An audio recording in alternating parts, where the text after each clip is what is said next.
خليها على الله فريق، خليها على الله، خليها على الله. والله يا مديدي بقول لك من كل قلبي مبروك يا اخي، بس والله مش من قلبي عم تطلع تطبيل يا اخي، ما بعرف ليه، والله مش من قلبي عم تطلع تطبيل. لا بعرف ليه، مش ما بعرف، لا بعرف ليه، انا بقول لك ليه، لانه يا اخي فريقك اداؤه سيء يا اخي. انا لقيت امبارح حبيت طبل لك، والله حبيت من قلبي طبل لك. فاز الريال واخر دقيقه وطلعت هالردة فعل مني، وهدف اخر ثانيه حبينا نعمل اجواء، 3 نقاط حلوين، تستاهل الفوز طبعا، تستاهل الفوز. بس يا اخي التطبيل مش هيدا التطبيل يلي انت اكيد منك مستمتع فيه بفريقك صراحه، ولا شايف شخصيه فريقك فيه صراحه. يعني انت بهالاداء ما فيك تربح على برشلونه من الاخر، ما فيك حتى تربح على اتلتيكو مدريد لبعدين. شو هذا يا زلمه؟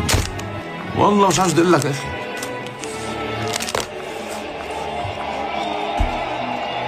عم فكر كل هيدا الشيء يلي عم يعملوا برشلونه يا جماعه، بس نقطه واحده فرق ريال مدريد. برشلونه يا اخي لو بتشوفوه انتم هلا حاليا كل مباراه عم بسجل كميه اهداف، اخر 18 مباراه 17 فوز، 17 فوز. ريال مدريد اخر 20 مباراه 9 تعثر. ومع كل هيدا الشيء ممتاز، ريال مدريد مع كل هيدا فرق نقطه واحده فقط على برشلونه.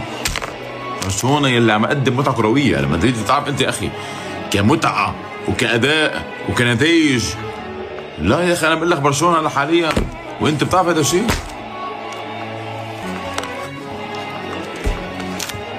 شيء غريب والله، مش عم فوت براسي. رغم الاداء السيء الا انه الريال عم يلحق برشلونه. كيف هيك يا جماعه؟ رغم الاداء السيء الا انه الريال ورا برشلونه نقطه واحده بس. رغم الاداء السيء، مدريد عارف اداء فريقه سيء، اوقات بيكون اداؤه ممتاز بس اوقات كثير يا جماعه بيكون سيء. ورغم كل هيدا فرق نقطه واحده بس. شو سحر.